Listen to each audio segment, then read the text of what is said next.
da samba changju chodu tuki December shoes. Ya da teringi tanda shesa de kawala de lama konjo sumbo ket keno singing datru lebde sare. Ti indi kanla da lama ni lama che. Da rangi tanda ngurumbo cheta yer machi barangi sawi lama. Oh ya te che teni da lama sumni konjo sumgi dangirwa. Konjo kundugi dangire ku gindin sung tamje tuksangje indi teni konjo sumbo. Lama konjo sumbo ket keno se ta ke mato shesa keshi slavre ta keshi 이 키시기 되는 대비기 질럽주 선어달 뭐야 뒤에 인디가 켓케노스 다 켓케노스 다소 지금 커비기 안소 간솔리 다다 니도 당도 소스다 디나신기 다 감숨 걸어 다소 세드강데 소스게나 랑게 파마니다 뭐야 대신도 되는 도어리 죽sem전 탐제 되니 직소릉과 커비니 세당 안도 커와라 베미 가능 지거다 커와서게 직소릉이기 내레 Sorry, the mic was not on. So, please give rise to bodhicitta and listen with bodhicitta. We continue where we left off, page 165.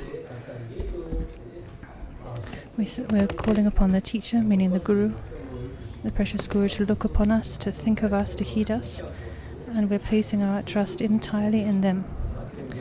Whatever happens, I place my trust in you. It's said that this kind of wholehearted trust, this kind of surrender, opens us up to receive the blessings of the teacher, the blessings of the Buddhas. Lead me this very moment out of the terrible ocean of psychic existence, I beg you. Lead me out of the ocean of suffering that is the 3 realms of samsara.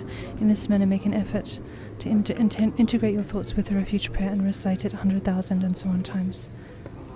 So, Namo, the liturgy we actually recite when practicing refuge is Namo, homage, I and the infinitude of those who've been my parents.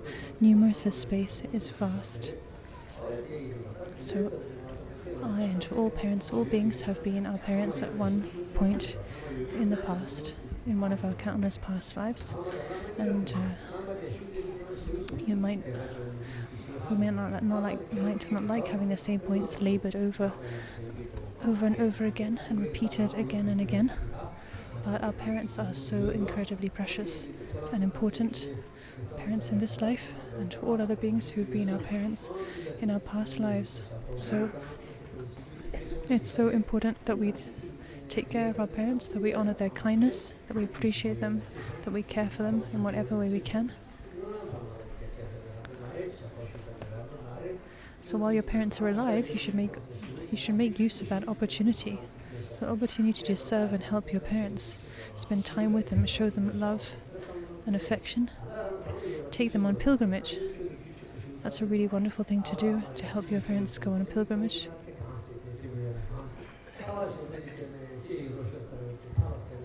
Just providing them with money, sending money over to them, sending the money to them from afar, so that they can live in a comfortable house and eat fancy food and wear expensive clothes. Actually, how much does that benefit them? Especially once they get older, their sense of taste degenerates, so they can't even appreciate the taste of fancy food. Fancy clothes doesn't really benefit them.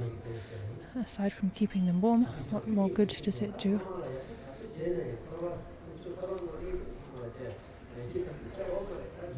So it's important to really care for our parents, give them your time and energy, your love and attention, not just throw money at it. And I've experienced with this myself from having spent time and served my parents when they were older. Patrul Rinpoche said that, it's taught, the Buddha taught that even if you were to take your father and mother on your right and left shoulder and carry them around the entire world 3 times, even that effort would not repay their kindness, would not come close to repaying their kindness. Patrul Rinpoche teaches this in the words of my perfect teacher, right?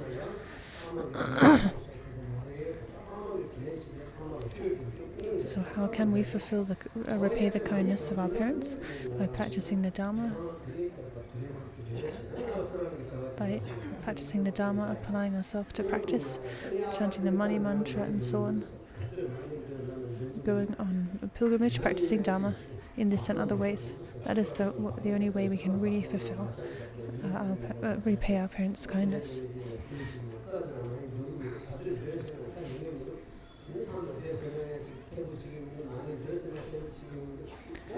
Seems there are some young people who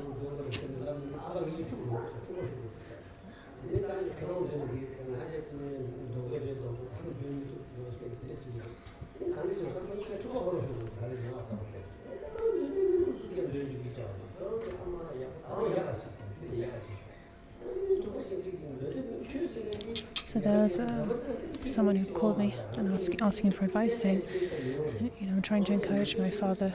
I think it was the son trying to encourage the father to practice, to chant money mantras and so on and so forth. But they were.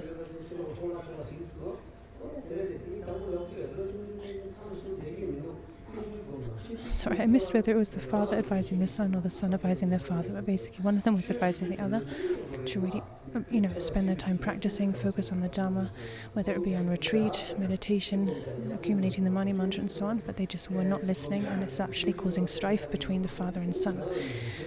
They were actually ending up arguing and not getting on as a result. So I got a call asking what to do, and I said, well, you shouldn't force, right? The Dharma practice should always be done willingly. It should be done willingly, with genuine interest, genuine desire to practice. Otherwise, forcing your parents to practice, even if they don't want to go into retreat, kind of forcing them to go into retreat, taking them up into the mountains and so on, then that's going to do nothing except for make them miserable, right? And these days, I often advise that very young people not actually to stay too much on retreat, because young people often get very claustrophobic and restless in retreat, and then they end up breaking their retreat or ending up kind of a bit mentally unwell even. And there's no use in that, right? When one stays on retreat or does does any practice, it should be done willingly, right? From one's own side. The decision should come from one's own side. So I said to this son, encourage your parents to practice, but if they don't wish to, if they're not inspired, then you shouldn't force them, you shouldn't push the issue, right? Just keep on loving them, keep on caring for them in the best way that you can.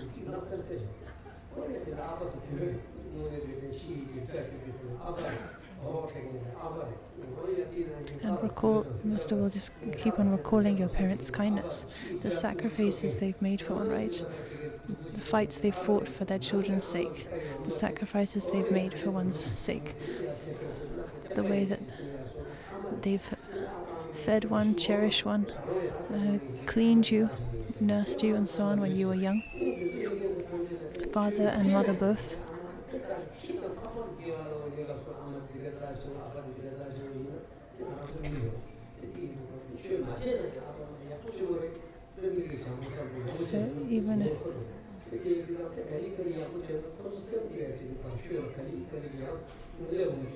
So even if we can't inspire our parents in the Dharma, if we can't bring them onto the path of Dharma, it doesn't matter. Don't push the issue. Just keep on loving and caring for them. And it's possible that just by example, just through your love and care and attention and your own example, that slowly they'll be inspired to practice themselves. That could happen. So, anyway, looking back at the liturgy here, I and the infinitude of those who've been my parents, so these kind, incredibly kind parents, numerous as space is vast, until the heart of enlightenment is reached. So, heart of enlightenment means that the state of enlightenment itself, attaining that state itself. Until we reach that state of enlightenment, we take refuge in the teacher, the three jewels of Buddha, Dharma and Sangha, or in the Vajrayana context, the Guru, Yidamma, Dakini, and in the innermost essence, innermost secret context, subtle channels, winds and essences. So these different levels of refuge objects. We take refuge in you. Hold us with your love without separating from us for an instant. Please embrace us with your kindness. Don't forsake us for a single second. I'm taking refuge in you. I'm placing my trust in you. And likewise, when taking refuge, it said also in post-meditation, in between sessions, we should visualize the refuge objects in our throat. When we're eating, in our throat, and offering our food to them. When walking around, visualize them on our right, so that every step we take is a circumambulation around them. When sitting, we should visualize them above the crown of our heads and think of them with reverence. So these and other points are taught in the words of my perfect teacher, right? So there's really nothing better to visualize than the refuge tree. We could also say the field of accumulation. We can visualize it in these different places at different points in our daily activities, like I just said, in your throat when eating and drinking, in your right shoulder when walking around, above your head at other times. And also when we call upon the refuge objects, the three jewels and the teacher and so on, when we call upon Guru Rinpoche, we should know that they really will come. They will come unimpededly, without doubt. As Dugu Khyentse Rinpoche said, recite the 7-line prayer, call upon Guru Rinpoche, and without a doubt, he will come. He will arrive right before you. We have the stories of, for instance, masters supplicating from Sri Lanka with devotion, and teachers, masters appearing right before them, traversing distances unimpeded by time and space. So Guru Rinpoche is just like that. He will come before you if you call upon him with faith and devotion.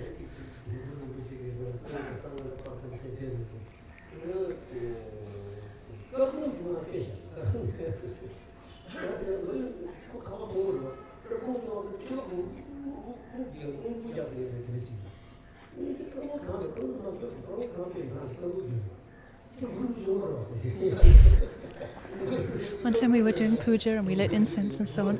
And we're doing the puja, and someone opened the window, and there was this like traffic noise and stuff coming in through the window, as if like a wind was, or the sound of wind. Anyway, I said, who opened the window? Why have you opened the window? Shut the window.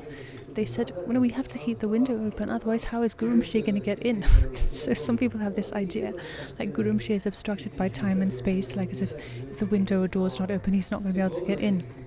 Guru Rinpoche is not like that. He's not a material form. He's not an ordinary being, bound by time and space and matter. So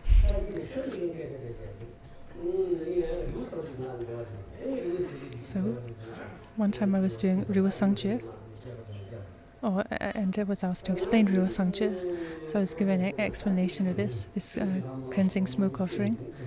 I said to visualize a lot of offering goddesses representing the 5 sense pleasures and so on.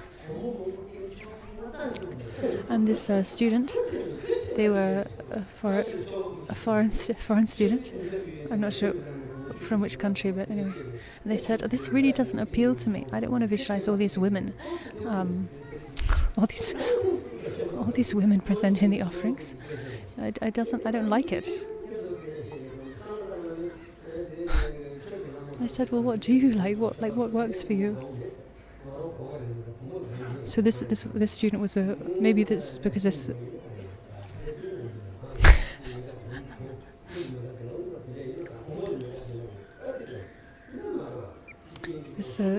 This student was female, so maybe it was because she was female and she felt she didn't want to visualize a female, the deities who were offering as female.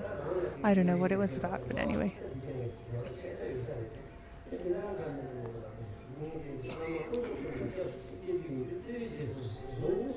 Anyway, this is just a funny anecdote, just to say sometimes, international students have different ideas about different things, right? And sometimes they say really funny, weird things like this.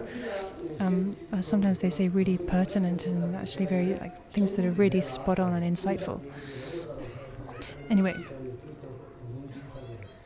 so when practicing the Ngondro, the Sate Ngondro, one practices refuge by reciting this verse we just went through, Namo I and the infinitude and so on, accumulating this 100,000 times, accompanied by 100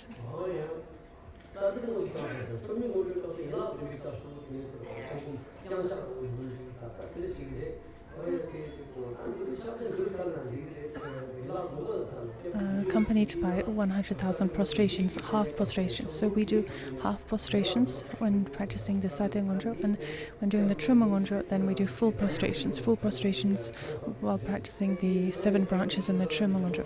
So when practicing the Sade Ngondro, you can accumulate your prostrations either here while reciting refuge, or later on while reciting the 7 branches. Either is okay. So practice doing the prostrations during the 7 branches is more of a tantric tradition, and doing prostrations while chanting refuge is more of the common tradition.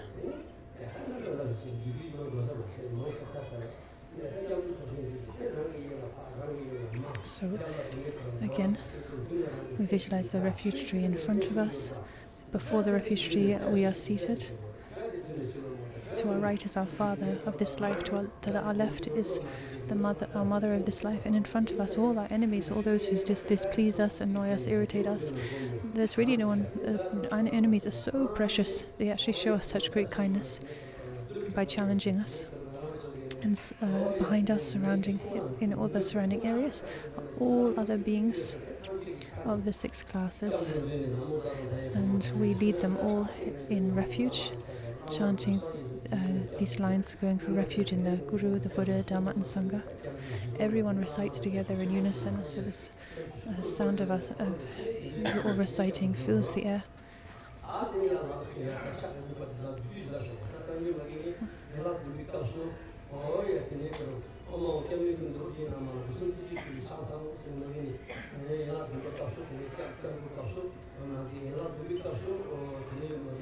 So as I said, you can do your prostrations here. So we typically do prostrations here while reciting refuge. Kyabje Jishin Rinpoche explains that one can do instructs to do one's prostrations during the 7 branches in Guru Yoga. So we'll come to that later. But I'll explain here how to do the prostration. So you begin your prostrations by joining your palms together at your heart. Join your palms together. So consider, we would say, you join your palms at your hand because as a gesture to Buddha nature, the Buddha nature that is present in your heart. So you make a shape of a jewel with your hand, join your palms together at your heart, and you think, I am making these prostrations, I am paying homage to that end, making prostrations for the sake of all sentient beings in order to purify the misdeeds and obscurations of our body, speech and mind. And by making these prostrations, I am offering up my body, speech and mind, my entire being to the 3 jewels. This is the meaning of making physical prostrations. It's a gesture of offering your body, speech and mind to the 3 jewels. So you should be clear about that. So you begin by joining your palms at your heart. So watch Rinpoche while he's explaining. And then you raise your palms up to your crown. Sometimes you see people making prostrations, like waving their hands high above their head, then on their head, moving their hands really quickly, and then just like crouching down and jumping back up, prostrating really quickly and not properly actually. This is said to be the prostrations of aristocrats who are not really comfortable bowing down to others. So that's not how one should prostrate. One should prostrate properly in the way I'm explaining now. Like Nyosho Lungdo was one of Patrul Rinpoche's greatest disciples.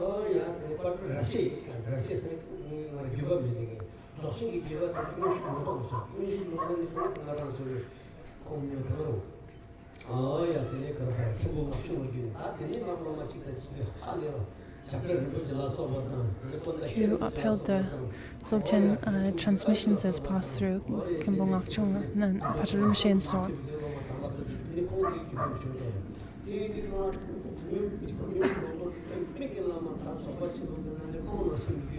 So he was an extraordinary master of the great perfection, Nyosho Lungdo. He was an orphan, or he never knew his father. He was raised by a single mother who was really poor.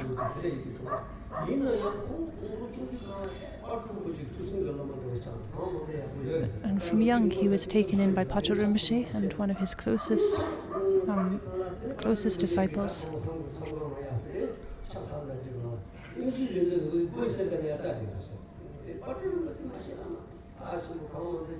So there's a story we hear about how when Nyosho Lungtok would go to make prostrations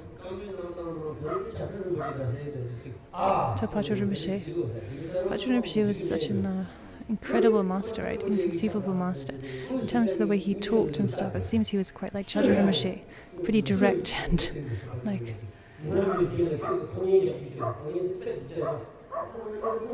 he's very direct and kind of a bit crude in his manner of speech, maybe.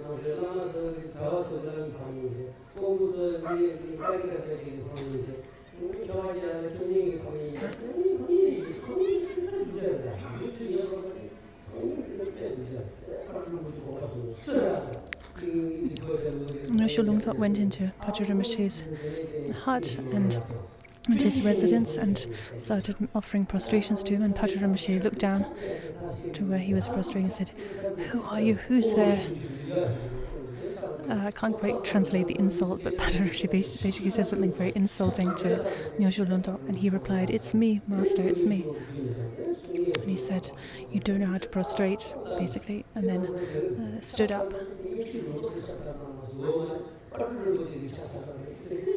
And taught him, stood by his side and showed him step by step how one should prostrate, how one should hold one's hands and move and so on. And it said, since then it's been said that there is no better way to prostrate than the way that Nyosho Lungtok did it. And the way Nyosho Lungtok did it was the way Patrul Rinpoche did it, the way Patrul Rinpoche taught him. So that's how we should prostrate. So these days, most people prostrate in quite an okay way. Maybe this is because of the teachings in Patrul Rinpoche's "The Words of My Perfect Teacher."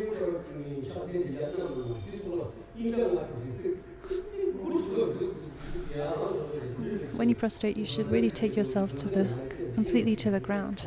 Not like, when you see some people in Bodh Gaya doing their accumulating full prostrations, they've got their prostration board raised up on 5 or 6 bricks with like an upwards slant, and they've got like thick mats, spongy mats on the prostration board. So it's almost like they're not even lowering themselves to the ground or having to put in much effort in. And they've got bottles of Coke and stuff on this on the side of the board, so that they can drink, take sips of here and there. It's not really the point of prostrations, right? One should actually suffer physically, at least a bit, when making prostrations. There should be some physical hardship, some physical hard work, so that you actually get calluses or even wounds on your hands and your head and so on. Anyway, so you join your palms together at your heart.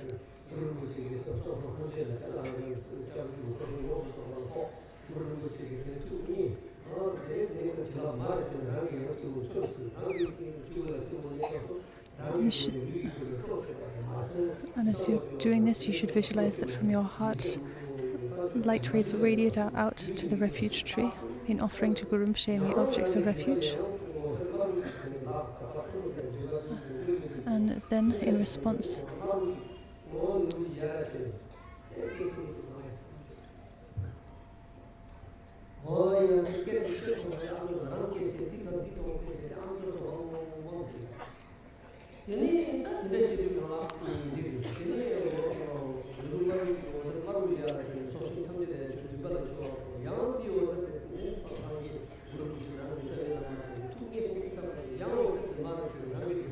okay, so from your heart, blue light rays radiate out in offering to Guru Rinpoche, One Spirit Guru, and all of the refuge objects, delighting them, and then they, in response, blue light rays radiate out from them, dissolve into our heart,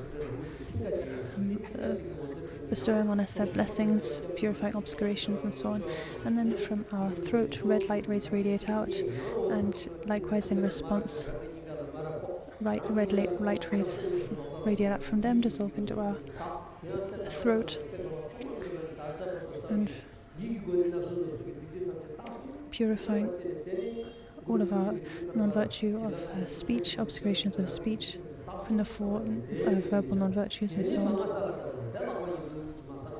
And I'm sorry I missed it, but I think Rinpoche must have said at the beginning that white light rays, presumably Rinpoche said at the beginning, white lights radiate out from the crown of our head, and then we receive also white light rays back.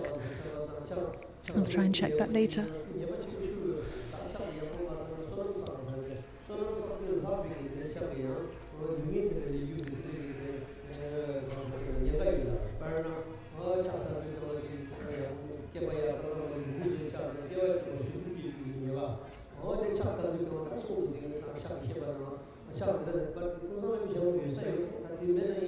Another point about prostrations is that actually if we make prostrations in an incorrect way, for instance, without standing up straight or without bowing down fully, or if we make them in a kind of crooked way, without tilting our body to one side or something, this actually can create the causes for being born as a hunchback or with a crooked spine and so on in our future lives. So it's very important to make prostrations properly. So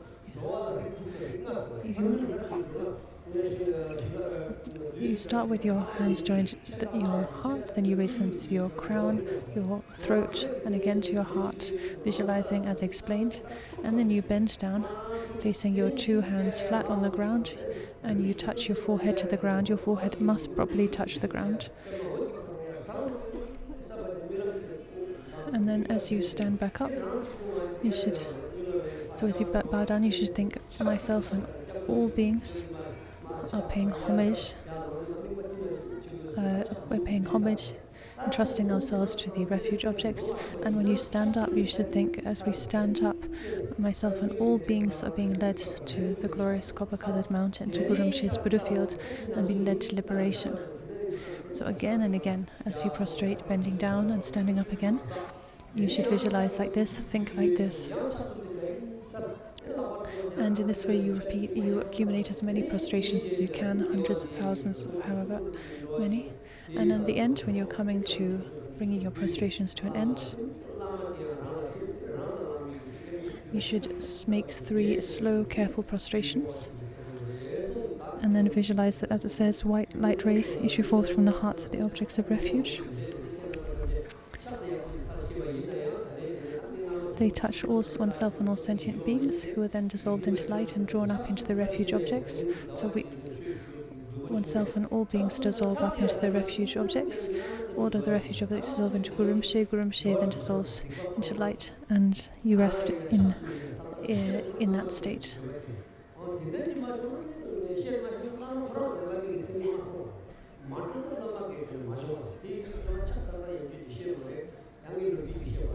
So this is how we should make prostrations.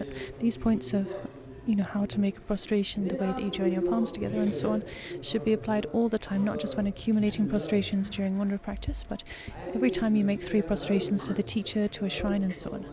These are really important points.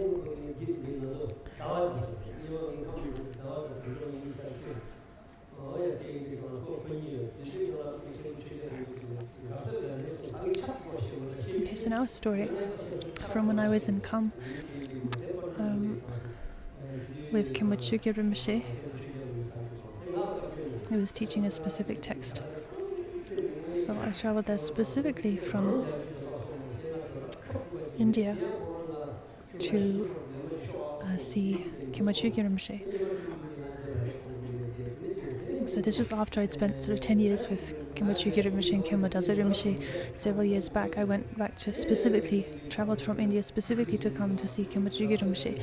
When I parted from him, he said, you absolutely must come and see me once before I die. So I made this journey to see him. And so this time, when I saw him, he pointed his finger at me and he said, and then he pointed his student at another student whose name I don't remember. He said, these two are so biased, they're so partisan. They only accept 1 or 2 teachers. They only regard one or two teachers. So when he says one or two teachers, I knew exactly who he was referring to: himself, Khenpo Chögyam Rinpoche, and Khenpo Daze Rinpoche.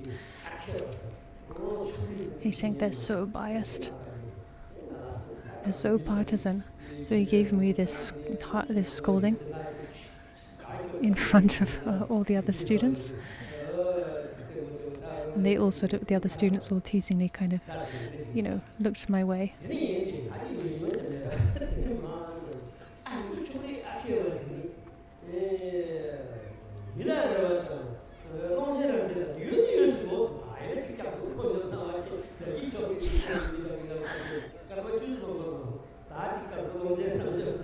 Then a little later, just a little later, he said,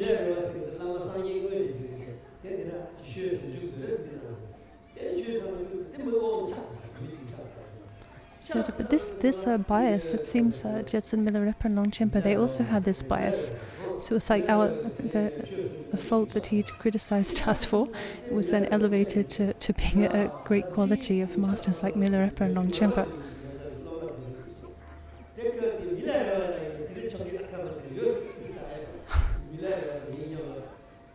So then he put us on the same level as of Milarepa.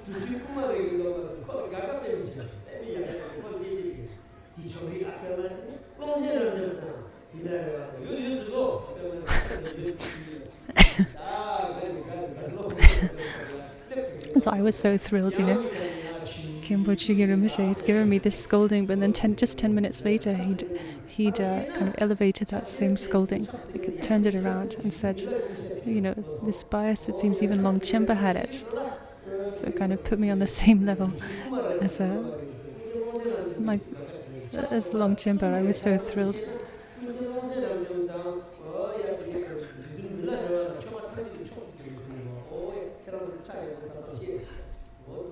I'm really sorry, the point of the story is something about prostrations, but I actually missed it. Yeah.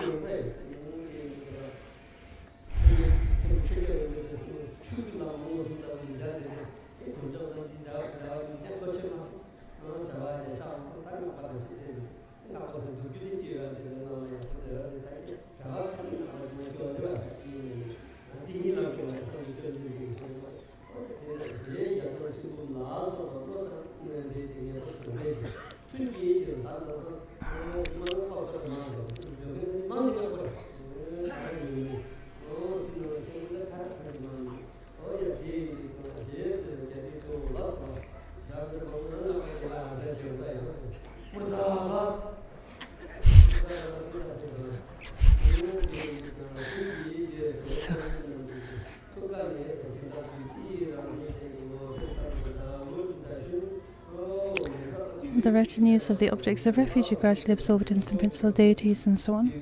So we're on page 166. So from the objects of refuge, a boundless nectar stream of blessings in the form of brilliant white rays issues forth, dissolving into me and everyone else, purifying the obscurations of body, speech and mind, and so on.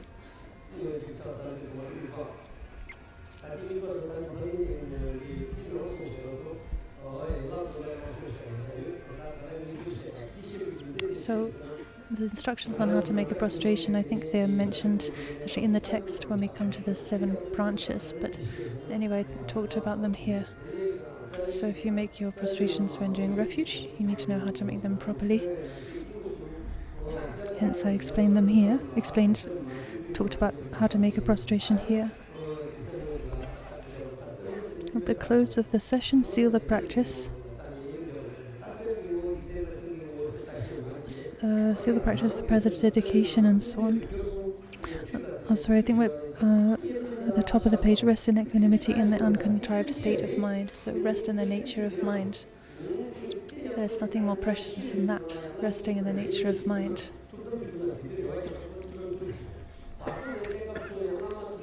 If you can die while resting in the nature of mind, inseparable from a wisdom state of the Guru, then you will die really excellently. You will stay in meditation. You'll stay in meditation at the point of death.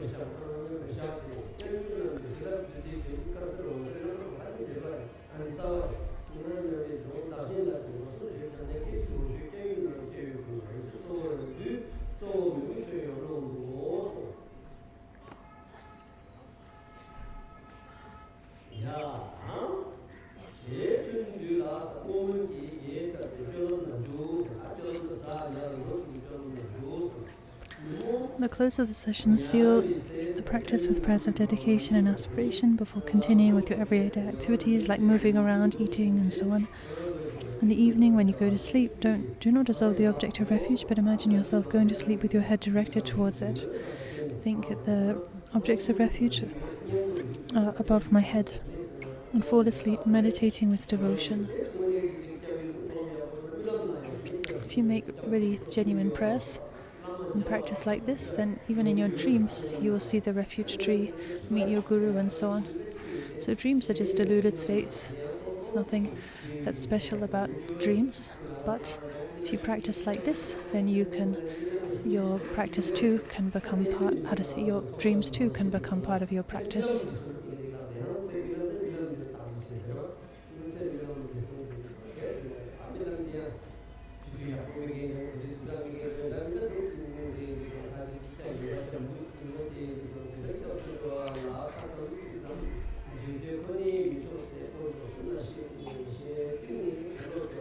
When we take refuge, it's not enough to simply repeat the words. We have to have total confidence in the three jewels. So having doubt or being uncertainty, being in two minds, that is not beneficial. That will not do the job. We need to have total confidence, one-pointed faith in the three jewels.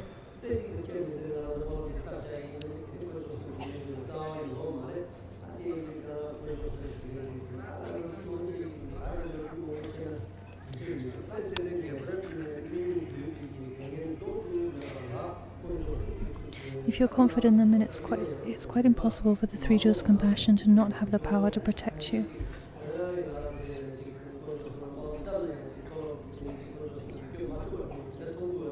It might not avert some bad deeds that unavoidably have to be experienced in this life, making the three jewels' compassion seem temporarily to have run out, but as long as your faith remains unchanged in the long term, you'll definitely have their protection. So even if someone supplicates the three jewels wholeheartedly, with great faith, it is possible that they will continue to experience misfortune, right? And run into this and that obstacle. But that's because of their karma, the unfading nature of karma.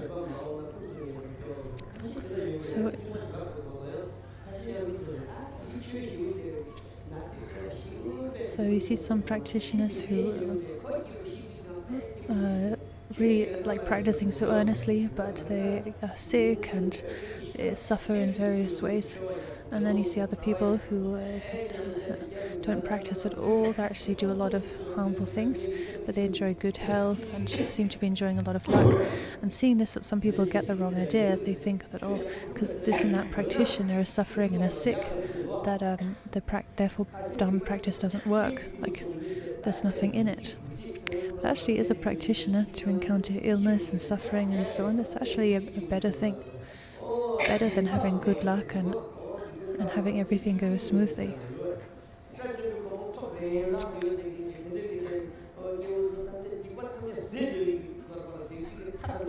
Because these are signs of one's karma, one's remaining karma, misdeeds and obscurations being purified, being burnt up as one approaches accomplishment. Like there are stories of arhats who the day or two before they attain the state of arhat were so sick, like incredibly sick, or sick without food. So there was a specific practitioner who went out to beg for alms, was not given anything.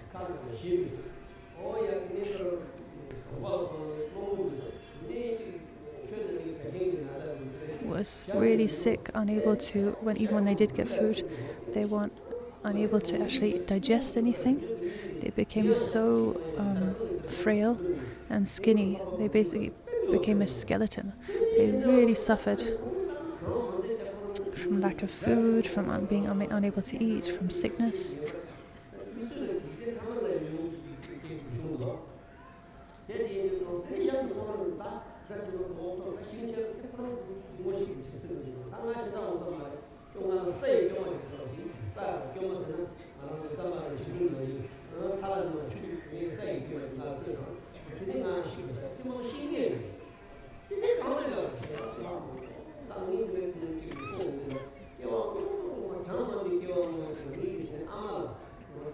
And this practitioner, they were very close to attaining the state of arhat.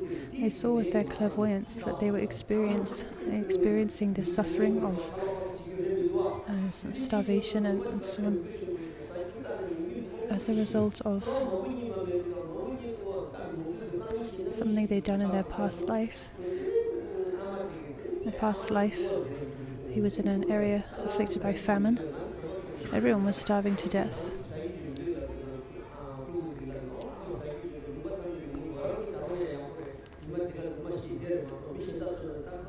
And just he and his mother were alive. Just he and his mother had survived, but now they were also running out of food. They had nothing else to eat. And his mother said to him, I think I'm really close to death. I think this is it. Do you have nothing at all to give me, nothing at all I can eat? And he said, I'm sorry, Mom, I don't. I have nothing. And the mother said, please, if you have anything, even a morsel of food, give it to me. Otherwise, I really think I'm going to die. I'm going to take my last breath. And he literally had nothing, absolutely nothing. And she was pleading for food. So out of desperation, he took a spoonful of soil, kind of added some water and made a kind of dough out of the soil, gave it to his mother to eat, saying this is some food, and she took that morsel of food, which was actually just dirt, and then she died. So because of that karma, he said he saw that he had this karma, and he said to the people around him, he said, please give me a spoonful of soil to eat. He knew that he wouldn't die, wouldn't be able to move on if he didn't consume a mouthful of soil like he'd given his mother before she died. So they did that. He took this mouthful of soil, and that moment he died and attained the state of arhat. And as he attained the state of arhat, the earth shook, a rain of showers fell, and so on. Amazing signs occurred.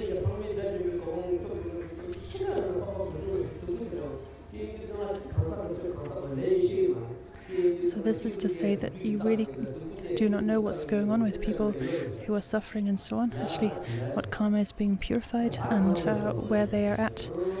It's often the case that just before, when someone is really close to attaining the state of arhat or a state of accomplishment, realization, that the last of their karma is being burnt up, and so they undergo a lot of suffering, but it's the end of their suffering, right? It's just the last of their karma being burnt up before they attain realization.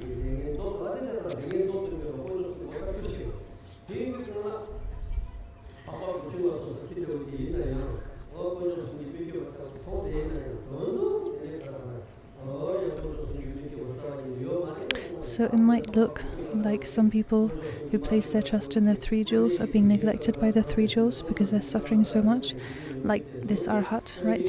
Like this student who then became arhat. But that's actually not the case at all. It's not the case at all, and such suffering in the short term, in the long term, can actually be an excellent thing. You know, those people's practitioners who seem to be suffering could be very close to realization.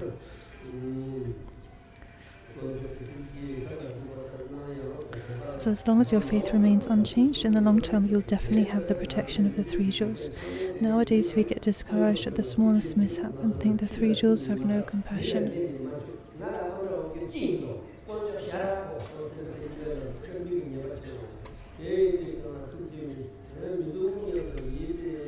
This is a sign that we don't have heartfelt confidence.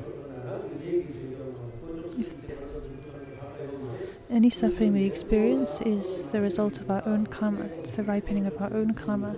It's not created by the three jewels. It's not. It's not created by the three jewels. So if the three jewels do not appear to be showing any compassion in our present circumstances, it's merely that we have not prayed to them properly.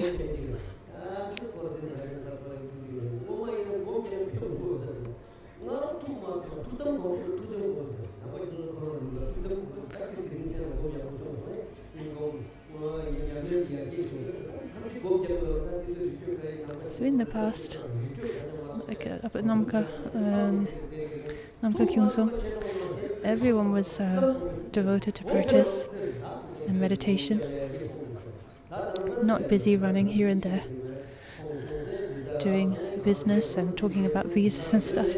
Everyone was devoted to practice. The whole mountainsides were full of practitioners. So when people would greet each other or say goodbye, they would say "Tutam Kongpel," which means "May your practice increase, may your practice flourish." That's how they would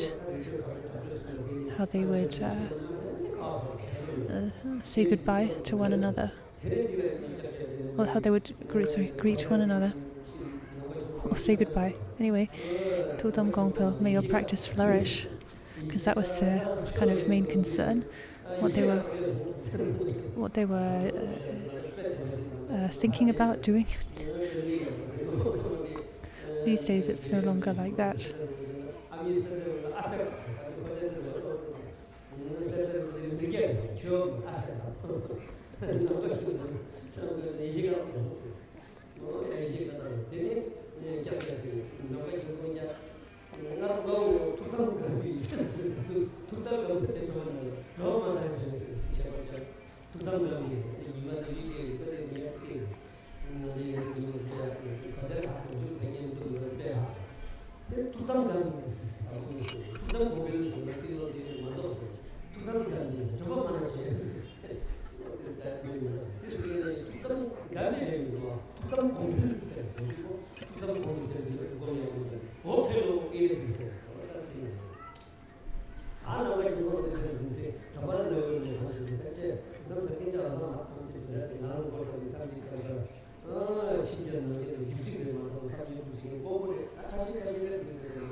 Although most of the graded path of the Sutras and Tantras is included in the refuge,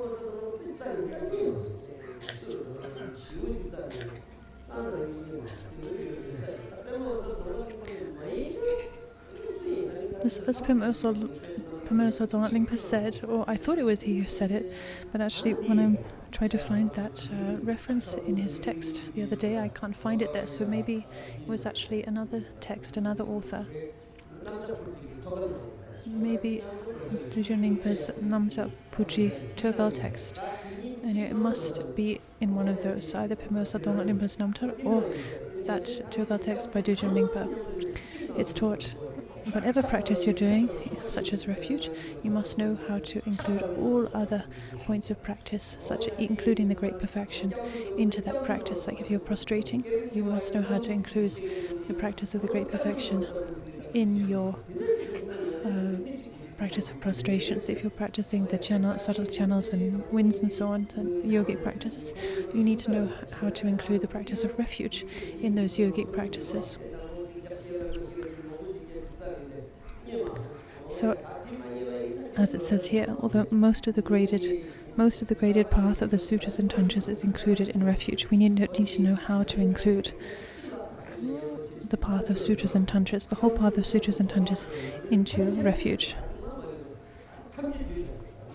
So here it says, although most, but the instruction I recently read said everything, all the points of the path of Sutras and Tantras should be included in refuge. We should know how to do that. We talk loftily of emptiness without having in any way integrated the practice of refuge with our minds. We utter lots of empty words about emptiness and so on, without having taken the practice of refuge to heart. This is a deviation towards the great abyss of mistaken paths, as Longchenpa says in his 30 verses of hard advice.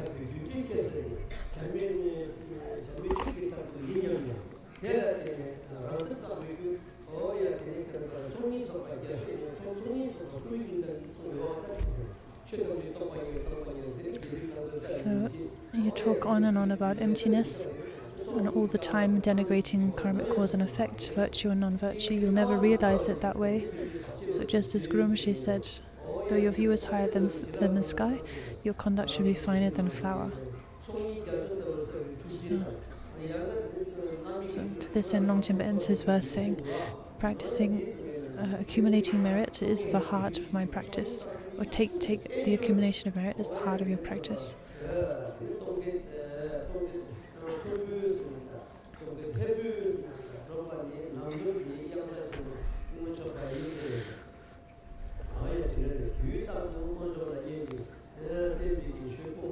Never even slightly engage in the negative action of giving up any teachings related to the three jewels. And without ever forsaking the refuge, even if your life is at stake, be diligent in one-pointedly putting the refuge prayer into practice.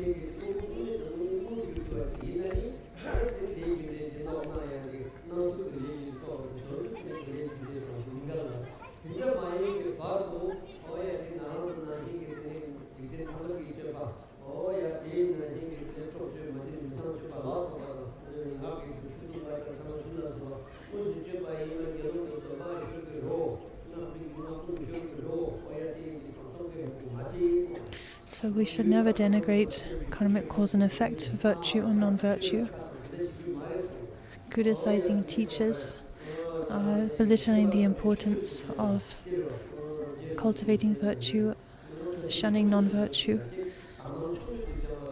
breaking our personal liberation vows, so your monastic vows, neglecting their importance and so on. This is a deviation. This is a mistake. So even if you're practicing the profound state of great perfection, you should still, at the level of appearances, be meticulous in your observance of karmic cause and effect.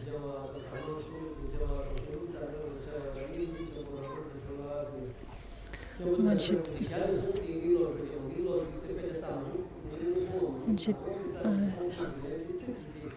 as Khenpo Daza Rinpoche would always say, you should study all teachings as pith instructions, as personal advice and pith instructions. You should cultivate appreciation of all of the different schools.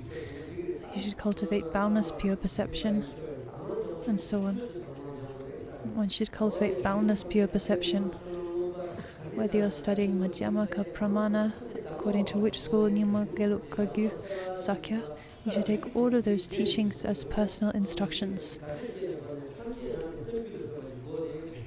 and apply them to your mind, apply them personally to your mind so that they benefit your mind, so that they heal your mind. And your dualistic fixation,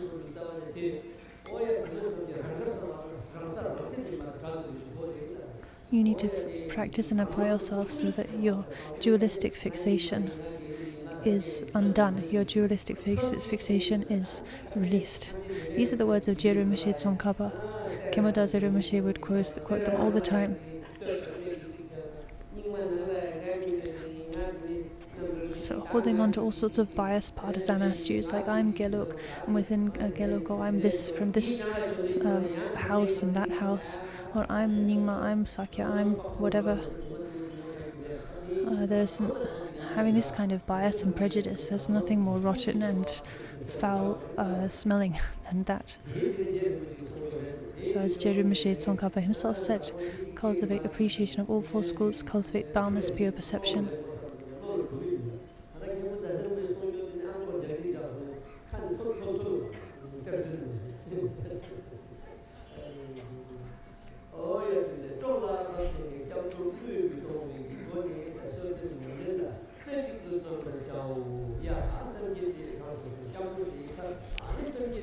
Without ever forsaking the refuge, even if your life is at stake, be diligent in one-pointedly putting the refuge prayer into practice. Now we've completed the explanation of refuge.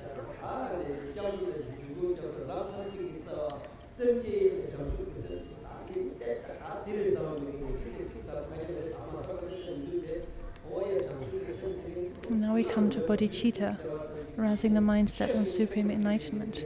There's nothing more precious than bodhicitta. This is really the heart of it all. I mean, everything is precious and important, but bodhicitta is the highway of all of the Buddhas of past, present, and future. It's through bodhicitta that all Buddhas of the past have attained enlightenment, all the Buddhas of the present are attaining enlightenment, and all the Buddhas of the future will attain enlightenment. This is the one and only way to enlightenment, arousing the mindset on supreme enlightenment. So this has two sections, general points to be understood, and the points of training in this case, meaning for this specific Ngondro.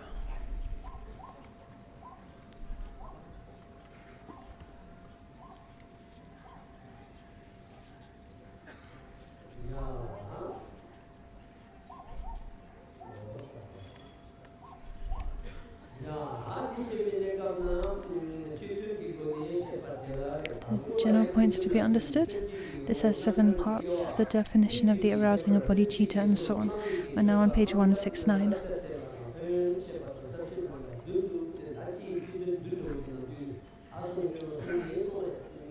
So Dujun Rinpoche is going to explain bodhicitta by means of these 7 points.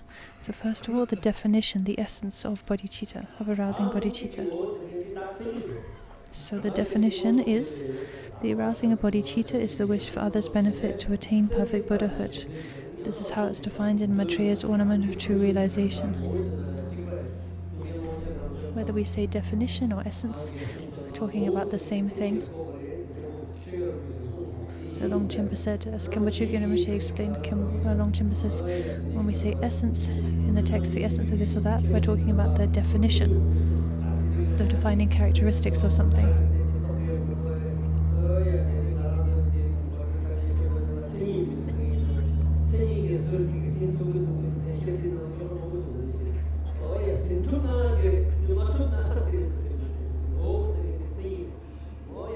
So essence means the definition, defining characteristics of a given thing.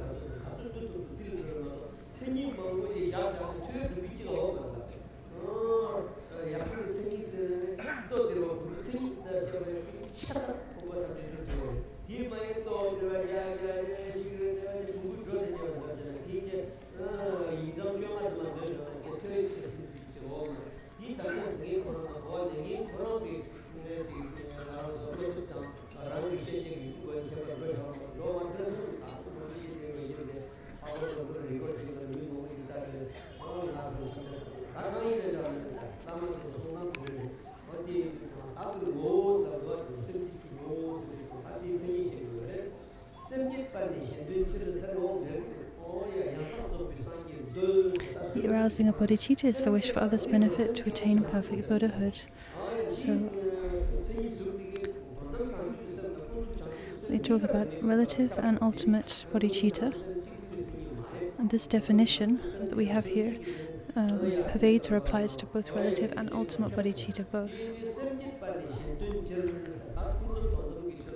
Arousing bodhicitta is the wish for others' benefit to attain perfect Buddhahood. This is the definition of relative and ultimate bodhicitta.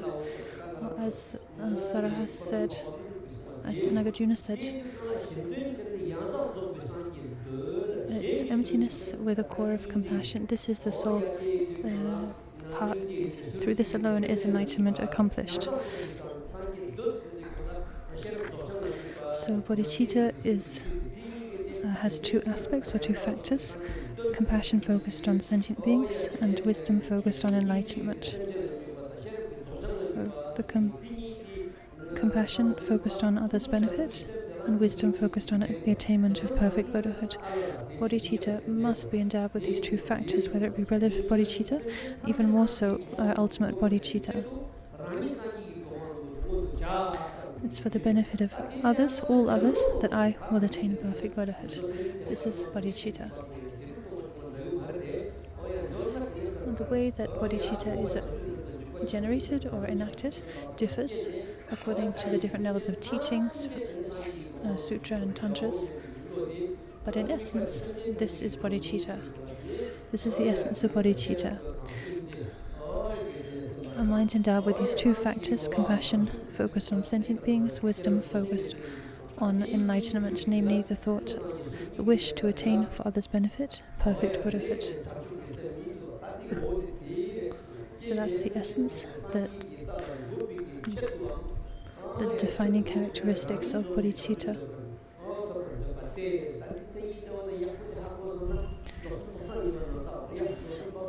And for an explanation, more detailed explanation of bodhicitta, the definition of bodhicitta, you can look at the treatise of 3 Vows by Ngari Pandita, where bodhicitta is explained in great detail, its essence and so on and so forth, essence divisions and so on.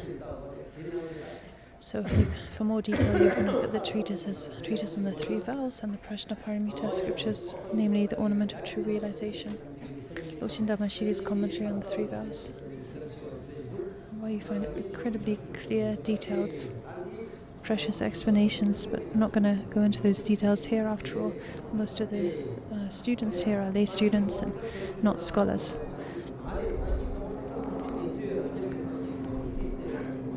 So when we say Buddhahood,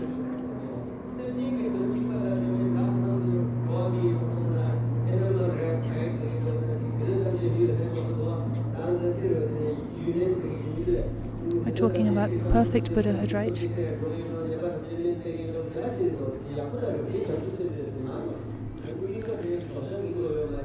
So the wish to attain perfect Buddha for the benefit of others. These days, there are people who engage in a lot of altruistic activity, charitable activity, like feeding people, providing shelter and food and medicine and so on to people. That is wonderful, but that is not bodhicitta. A lot of people say, oh, this person does so much charity work, they're a real bodhisattva, they have such great bodhicitta. But no, that is not bodhicitta. Bodhicitta is to strive for perfect Buddhahood for the sake of others, not just to help people on a mundane, short-term level. So bodhicitta must be aimed at enlightenment. It's a mindset on attaining enlightenment. It's not just short-term benevolence or helping people in charitable ways. That alone is not bodhicitta. So the cause of bodhicitta is threefold: faith in the Buddha, compassion for sentient beings, and learning of the benefits of bodhicitta, and so on. Now the different categories of bodhicitta. Bodhicitta can be classified in various ways with 4 categories based on the different levels of the path and so on. These categories and divisions we find explained in the Ornament of Clear Realization, Maitreya's treatise. The different types of bodhicitta that are generated on the different paths and bhumis.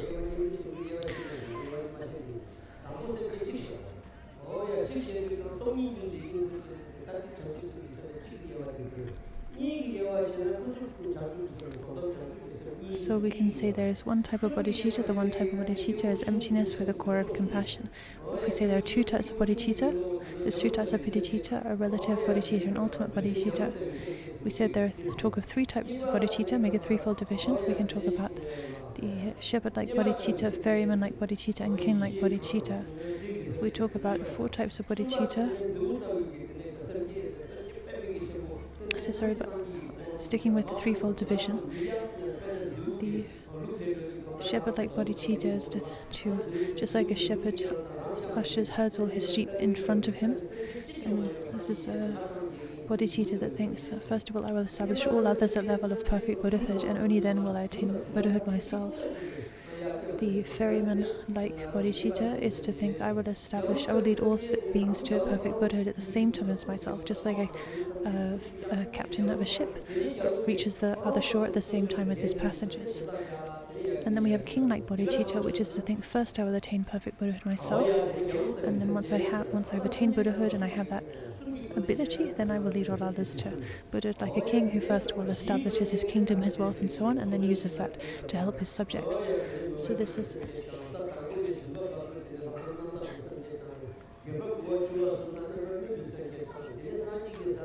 then we have a fourfold division of bodhicitta, which relates to the bodhicitta generated on the path of aspiration, path of ordinary beings, and then the first few bodhisattva bhumis, later bodhisattva bhumis, and then the level of enlightenment.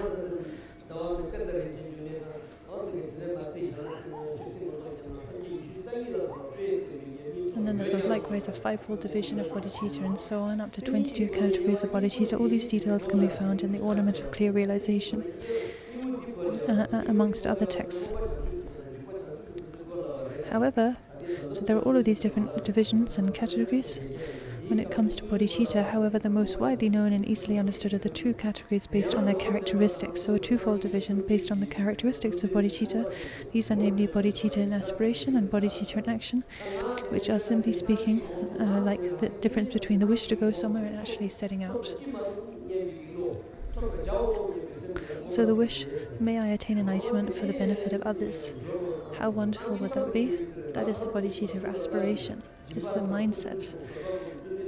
To then be motivated by that mindset and actually set out on the path, engaging in the 6 parameters of generosity, discipline, and so on, is application bodhicitta. Bodhicitta in action. To illustrate these two by means of an example, if I think, oh, today I will go to Bodha, I'll go down to the stupa, well, that thought is like bodhicitta in aspiration. It's the thought to go somewhere, the intention to go somewhere. To actually then set out and walk there on foot, or take a tempo there, or a motorbike, maybe on Patal, you hire a motorbike and zoom away to the stupa, or whichever way you decide to go there, that is like bodhicitta in action. Bodhicitta in action, which is when you actually put your intention into action and start training in the 6 parameters on the path. So simply speaking, that is the difference between these two. There's a lot more to say about these two and their differences. Some people say there's a lot of debate about these, especially these days. Which of these two is more important? And so on and so forth. So it's said, but an important point is that bodhicitta in aspiration is not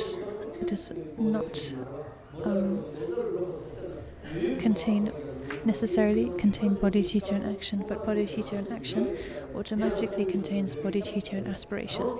Like if you're actually walking along the path to get somewhere, then it goes without saying that you have the intention to get there, right? But just having the intention to get there doesn't mean that you're actually going to set out, or that you have set out to go there.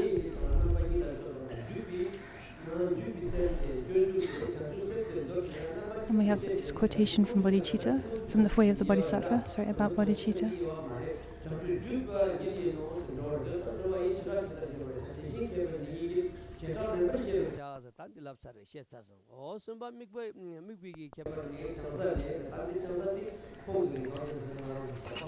Now the particular reference.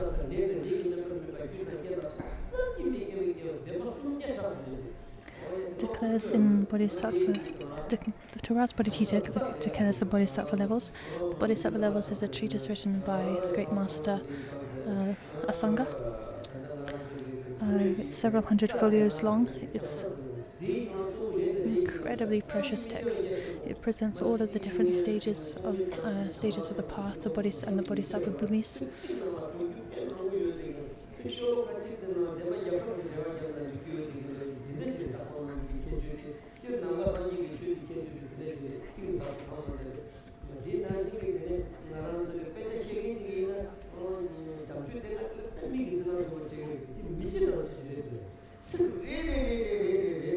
Just one verse from a text like this, or for instance, one verse from a text like Maitreya's, the 5 treatises of Maitreya, are so incredibly rich with meaning. Of course, this is just a quality of Buddha's teachings in general. Just one verse of Buddha Dharma is so rich with meaning. You could, if you want to unravel its meaning, you could write pages and pages in explanation.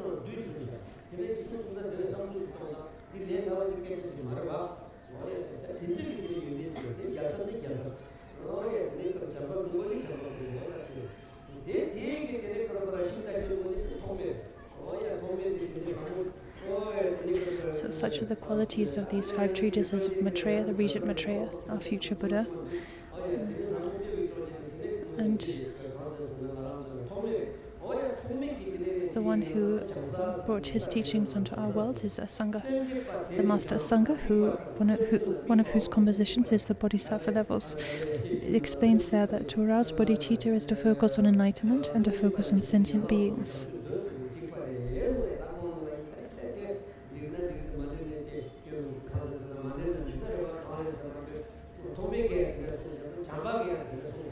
So Maitreya says the same thing in his Ornament of Clear Realization, True Realization, and the quotation we had on the previous page. And Asanga says the same thing here in his Bodhisattva levels. To arouse bodhicitta is to focus on enlightenment and to focus on sentient beings, namely a state of mind endowed with these 2 factors. How bodhicitta is aroused. Arousing bodhicitta embodies aspiration and action, combining the mind turned toward enlightenment and the compassion that supports it. Bodhicitta and aspiration. From our own experience, which is that we do not want to suffer in any way, and we very much want to be happy, we can infer that those who have been our parents are no different in having the same desires, to be happy and to avoid suffering.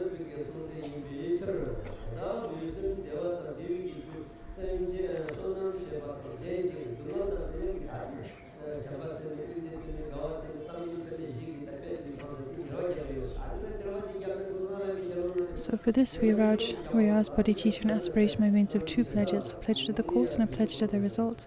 A pledge to the cause is to focus with the following 4 following attitudes on all beings filling space, so the 4 immeasurables of love, compassion, joy and impartiality.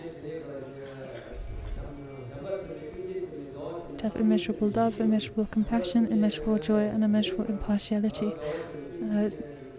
for all sentient beings.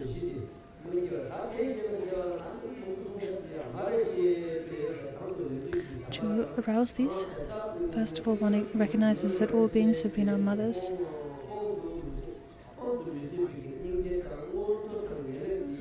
And with regards to compassion, on account of which we cannot bear to abandon them, knowing that they are suffering on the road of existence. So that's about compassion, joy, the delight we feel when they achieve the happiness of higher rebirth and ultimate existence, and so on. So we have this excellent succinct explanation of the 4 immeasurables here. So the precepts or practices for aspiration bodhicitta are the 4 immeasurables. The precepts or practices for application bodhicitta are the 6 parameters. So in order to give rise to bodhicitta, to genuinely arouse bodhicitta, first of all we have to develop the 4 immeasurables, train our minds in the 4 immeasurable states. If we don't have immeasurable equanimity or impartiality, then our love, compassion and so on will become biased, it will become prejudiced, it will lean towards our loved ones, our close ones, our family and so on. So it says here, love is the desire to take responsibility for all beings, recognizing that they have all been our mothers. So the willingness, the wish to take responsibility, to embrace the responsibility of all sentient beings, acknowledging that they've been our mothers in the past. Compassion is the thought that one cannot bear to abandon them, knowing that they're suffering on the road of samsara.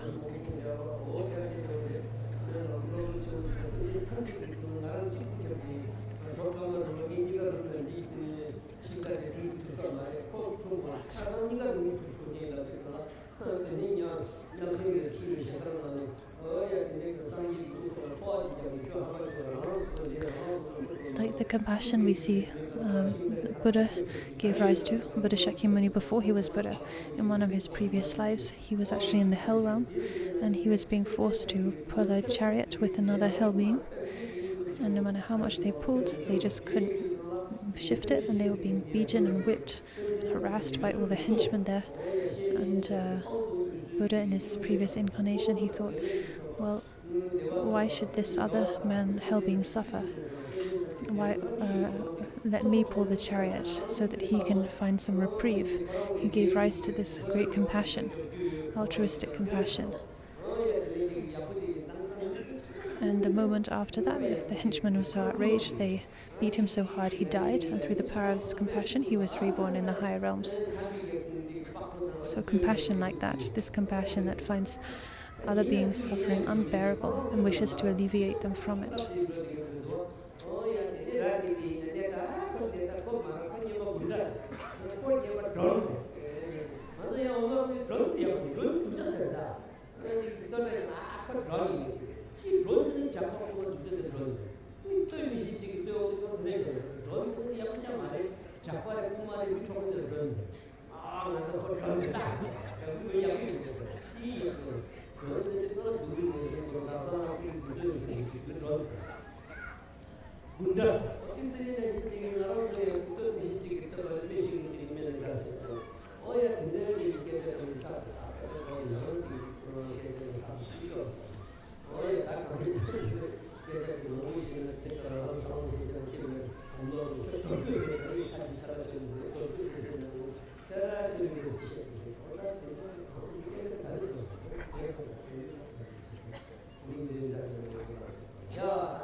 Then we have joy, the delight we feel when they achieve the happiness of high rebirth and ultimate excellence.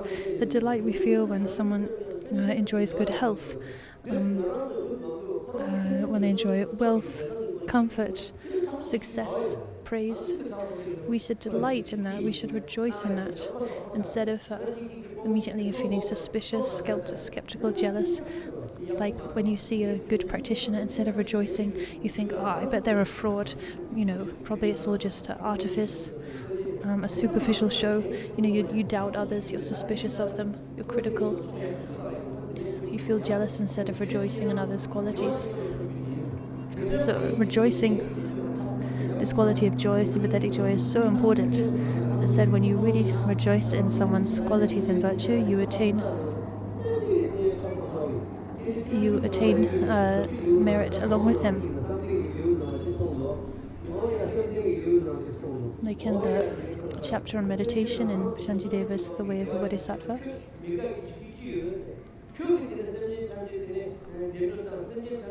it says, when you see a sentient being enjoying happiness and well-being, what is there?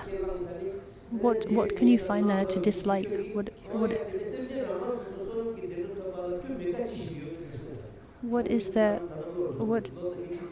I can't remember the exact lines, but Shantideva says, when you see a sentient being enjoying happiness and well-being and success, what could there possibly be in that situation? What cause could there be for your dislike, for your dissatisfaction? After all, have you not devoted yourself, have you not pledged to attain enlightenment for the benefit of all beings and to establish all beings one by one in enlightenment? If that's what you've pledged to, what you're devoted to, then surely you should rejoice in sentient beings' good fortune. If they're able to fulfill, if they're able to benefit themselves without your help, you should rejoice, not feel jealous or uncomfortable. So we all suffer with jealousy, right? But we struggle to recognize it. So like when you feel a bit uncomfortable or displeased by when you see someone's qualities or something, that's a clear sign of jealousy, right? That you have jealousy in your mind stream. So you need to recognize it and replace that jealousy with joy.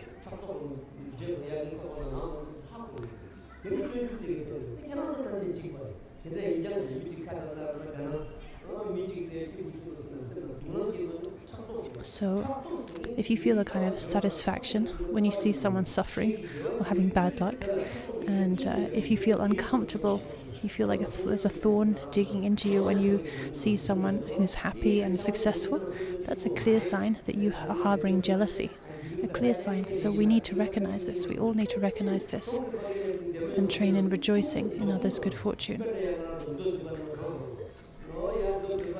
This is mentioned in The Way of a Bodhisattva, also in Kamachame's prayer for rebirth in Sukapati.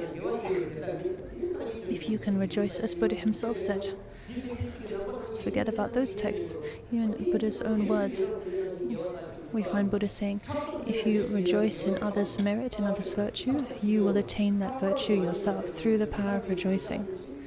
So we should practice rejoicing, especially if you rejoice in others' Dharma practice, like someone doing retreat, or accumulating the Mani mantra, Vajraguru mantra, or making a mandala offering, donations, what have you. If you can rejoice, think how wonderful they're doing that. If only I aspire to be able to do the same myself, how wonderful, how delightful. Then you will attain, just by the power of rejoicing, you'll attain virtue, the virtue of that meritorious deed.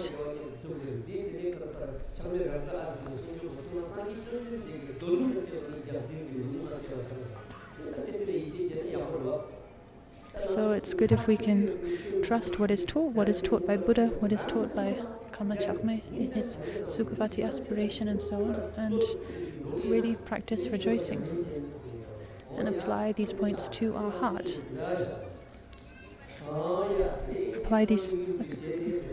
Directly apply these points to ourselves. That's what Dharma's all about, right?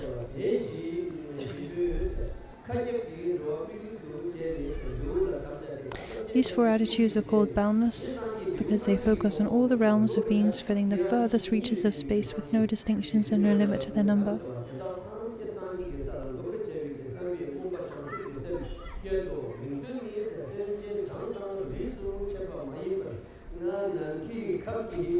Also, above, a pledge to the result, the intention to bring them all to Buddha, to establish all sentient beings for whom we have these four immeasurable qualities of love and so on, and having the intention to bring them all other sentient beings to the state of perfect Buddhahood. The four attitudes are called boundless because they focus on all the realms of beings, filling the furthest reaches of space. So as it said, wherever space pervades, sentient beings pervade, wherever sentient beings pervade, karma pervades, wherever karma pervades, the afflictions pervade, wherever the afflictions pervade, suffering pervades. So therefore focus on all limitless sentient beings, and with compassion for their suffering.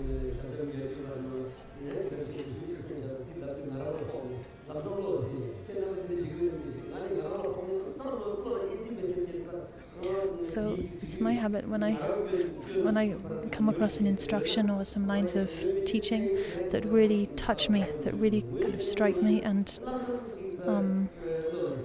highlight my own faults, my own shortcomings, then I try and note them down, try and memorize those. So I don't know if you guys do that, but this is a good thing to do.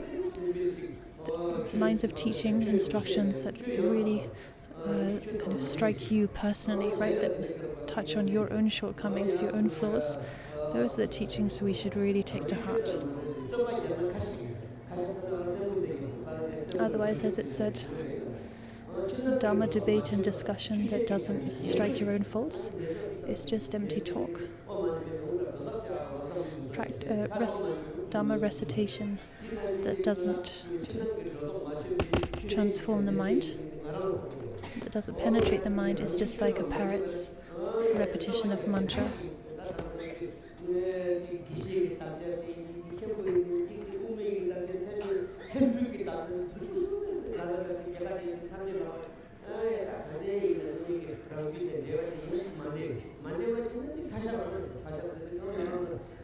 So these days there's lots of scholars, geshes and khenpos and so on, with these Dharma titles and engaging in debate and discussion and so on.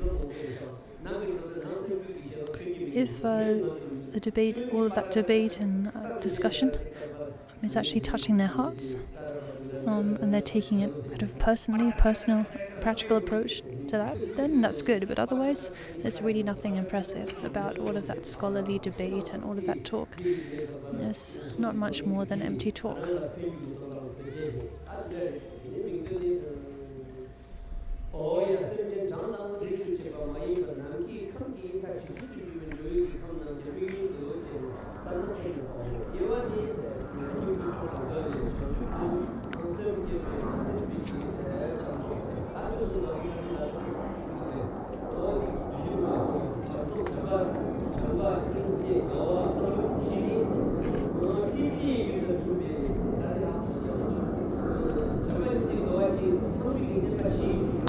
So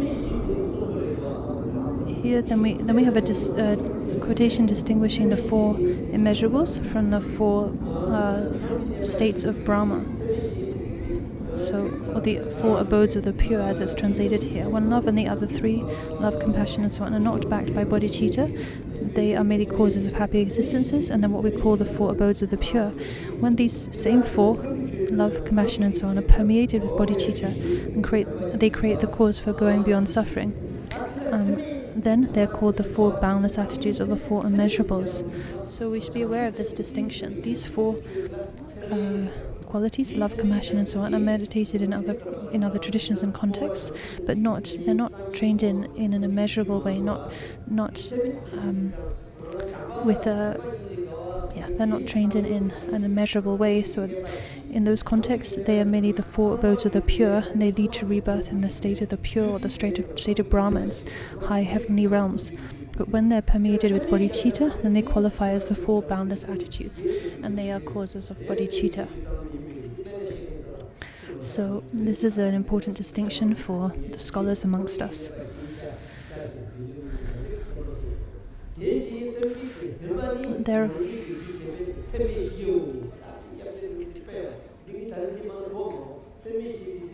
So Kyabji Rinpoche has distinguished the distinction between these two, the four abodes of the pure, the four qualities of Brahma, and the four immeasurables, so clearly here by sourcing these lines from Buddha's teachings.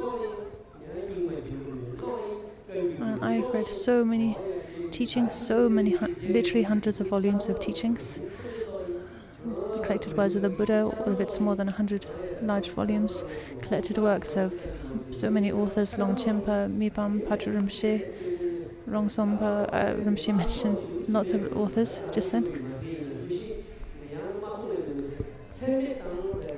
But from what I remember, maybe the distinction was made in those volumes I read. Maybe I just didn't notice or have forgotten it. But you don't often come across such a clear-cut distinction between the four abodes of Brahma and the four boundless attitudes. We find it crystal clear, the distinction made crystal clear here, right? In this work of Kyabje Gyugyun Rinpoche. There are four contributory conditions that give rise to these. The causal condition that give rise to these two types of bodhicitta. The causal condition, which is the natural potential present within us, Buddha nature. The dominant condition, the spiritual friend, the guru. The objective condition, which is the respective manifest objects. And the immediately preceding condition, which entails seeing the benefits of the four boundless attitudes and the disadvantages of not having them. So, as for the different ways in which the four boundless attitudes arise, they arise in relation to sentient beings. So in relation to sentient beings, they arise as the four conceptual boundless attitudes.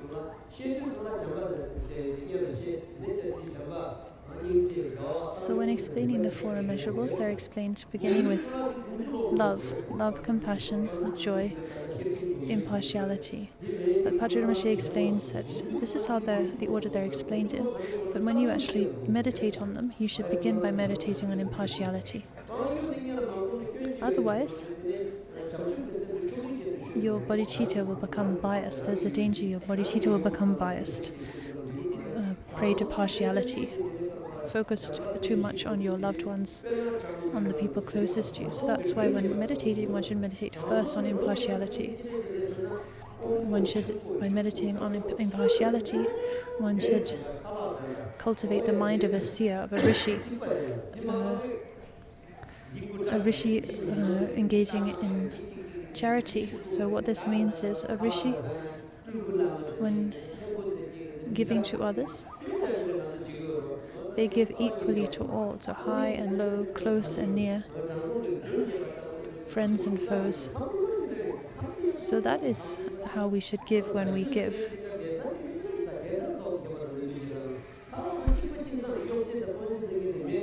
In Kham, they're pretty good with this. there isn't much high and low, much discrimination. Like at a gathering, everyone will be treated pretty much equally. Yes, some people might be given like special accommodation, but in terms of seats and meals and so on, everyone is just treated equally and given the same. This is really good, right? Because after all, everyone is the same.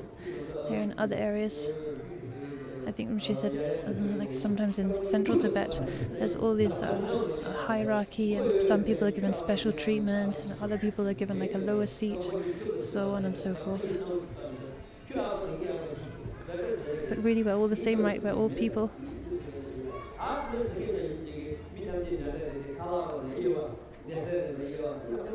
So we're all the same. We're all people. But in spite of that, to treat some people as special and other people as lower, give some people special food and other people inferior food, that's really not good, right? So in Kham, anyway, they have a really good system of hospitality and treating people without too much discrimination.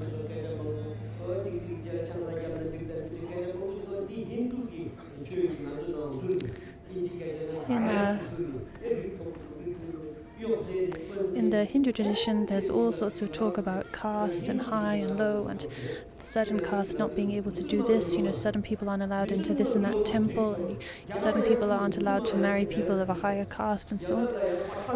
And all of that kind of prejudice and discrimination. Some of this is contaminating, you could say, our own society. These ideas creep into our own culture. These are not good ideas. All of these ideas, kind of social discrimination and social prejudice, these are not good things.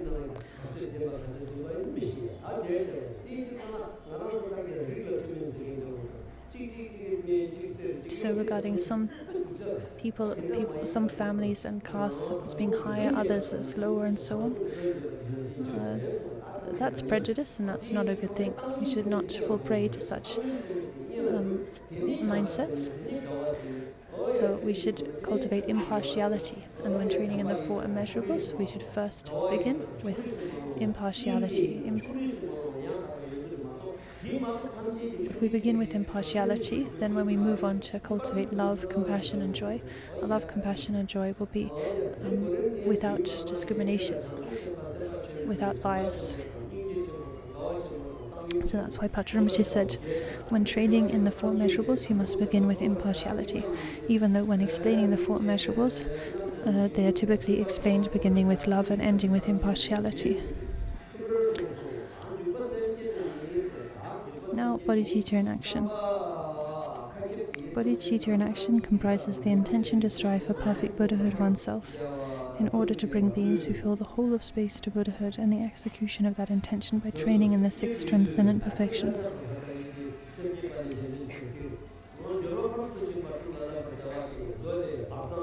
Subahu, for a bodhisattva mahasattva to swiftly realize perfect enlightenment, he must continuously train all the time in these 6 transcendent perfections.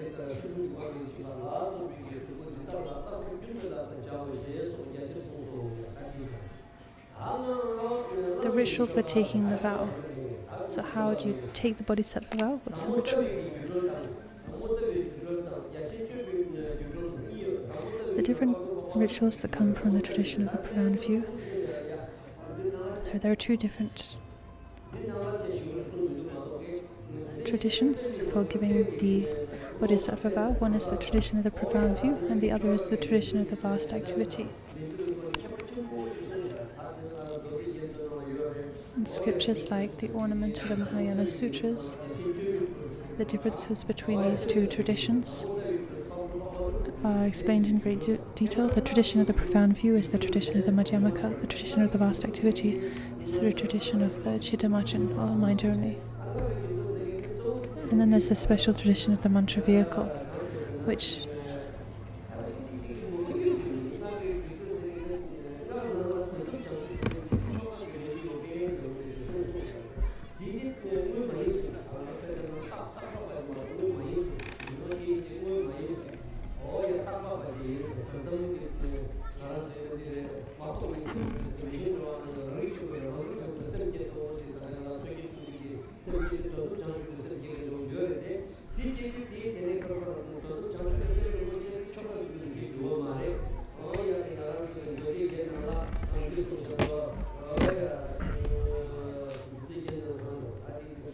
the special tradition of the mantra vehicle, which involves taking the vow either from a spiritual teacher, and so on.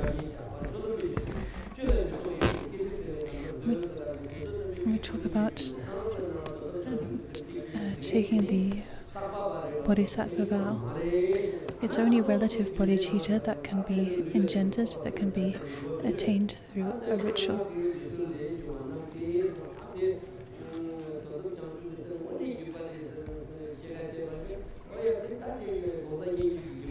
The ultimate bodhicitta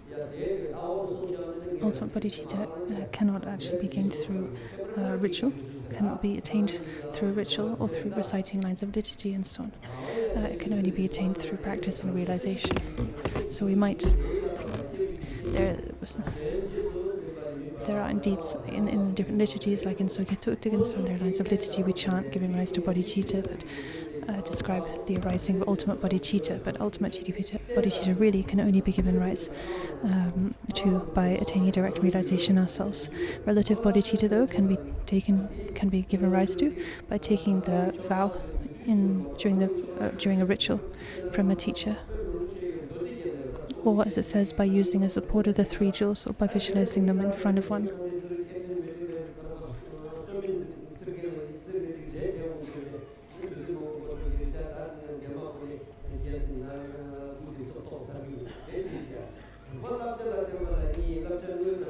So all the details and distinctions between the different rituals for giving rise to bodhicitta found in the tradition of the Pram View, the tradition of vast activity, and so on. These are, as I said, described in the ornament of the Mahayana Sutras and other scriptures. We won't go into those details now. Moving on to training in the precepts.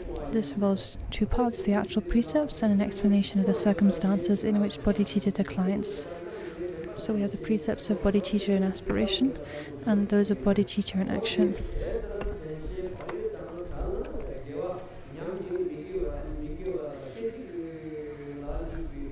So first of all, the precepts of bodhicitta in aspiration, using mindfulness, vigilance, and carefulness in general. In Nyosho Khenpo's, one of his instructions, he says, lacking mindfulness, when you lack mindfulness, you stink like shit.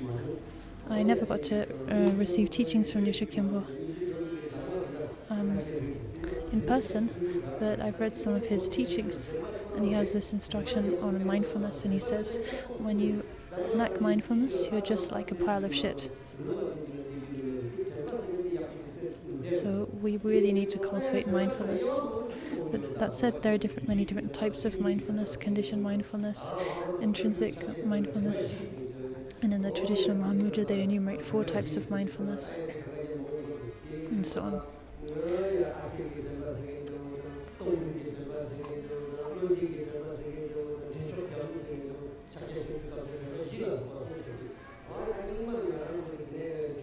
And in the Nyingma tradition, the tradition of Jigme Rinpoche Longchenpa, we talk mainly about 2 types of mindfulness: conditioned and innate.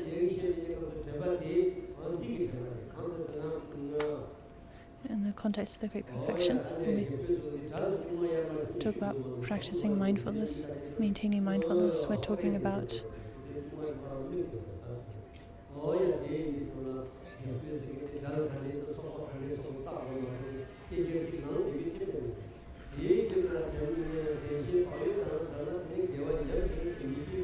innate mindfulness, mainly. For this reason, in everything we do throughout the 6 periods of the day, we should make every effort to guard our minds. Using unfailing mindfulness. So mindfulness means to not forget the instructions. Vigilance is to remember to examine the state of one's body, speech, and mind again and again. So we should use mindfulness as a sentinel, as like a guard, recognizing whether or not our actions are beneficial. Whenever I see this word sentinel or sentry, I think of the Maoists. But anyway, it means to establish vigilance as a guard over one's body, speech, and mind.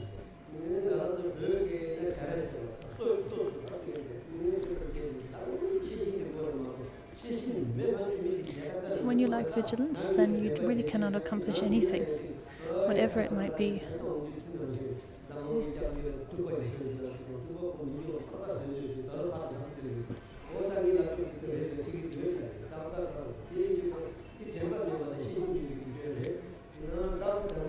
when we forget things or we mess things up, that's all because we have lacked mindfulness and vigilance. We should think, I've entered the sublime Dharma and I'm undertaking the training of a bodhisattva, so I must never be like ordinary people, as Shantideva said. Maintain mindfulness and vigilance, guard them both at cost of life and limb. Moreover, with regard to ourselves, we should have a sense of shame and give up afflictive emotions. While with regard to others, we should have a sense of decency and guard ourselves from negative actions. These two are the essence of carefulness. As long as we observe carefulness, we'll be able to accomplish everything that's good. Without it, we will accomplish nothing.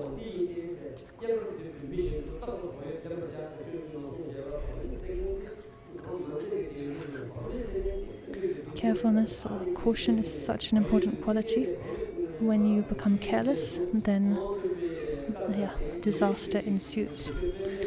Adopting and giving up the 8 white and black actions. Okay, so actually we stop with the a quotation above, a letter to a friend. We stop here today and now we dedicate the merit.